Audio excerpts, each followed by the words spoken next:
देतो मी वचन.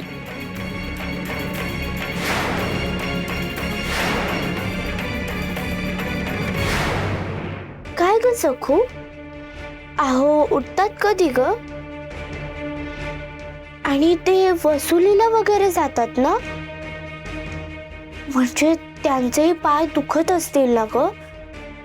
मी ना त्यांच्या आधी उठे आणि त्यांच्या नंतर निजे. आणि हो, त्यांचे पाय सुद्धा चेपून दे. तुझे खूप उपकार झाले ग सखू. पाय कसे चेपतात हे आज मला खऱ्या अर्थाने कळलं.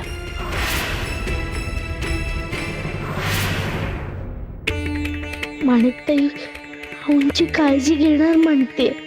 माझ्यापेक्षा सुंदर आहे, आऊंना शोभणार आहे. सासूबाई सुद्धा तिचे लाड करतात, म्हणजे आऊंना त्या बाजूने सुद्धा घोर नाही. म्हणून विठुराया तू यांचं लग्न करतोयस ना?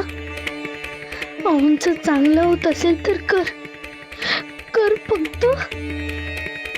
अगे सखू, एवढा कसला विचार करतेस?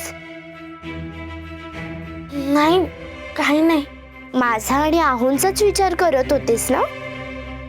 खरं सांग, तुला आहुंची शपथ आहे? अगं माणिकताई, शपथ कशाला? मग सांग बघू. माणिकताई, मी तुमच्यामध्ये कधीच येणार नाही, पण मला एक वचन दे. तू आऊंना सुखी ठेवशील ना?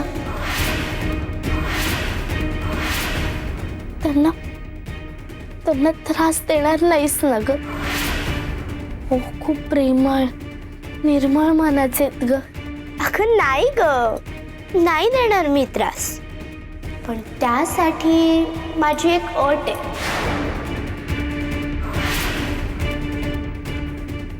काय? यापुढे तू आहुंकडे ढुंकूनही बघायचं नाही. आयुष्यभर अशीच माझ्या पायाशी राहून माझी सेवा करायची. माझी पटीक म्हण, माझी पटीक म्हण. आहुंच्या सुखासाठी एवढं करशील ना सखू?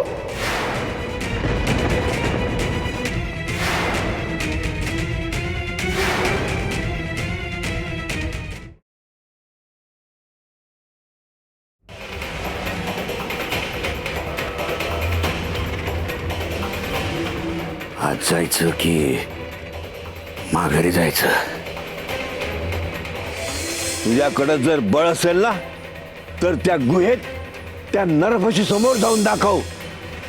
आणि जर बुद्धी असेल तर तुझ्या फायद्यासाठी त्या नरपशूचा वापर करून दाखव.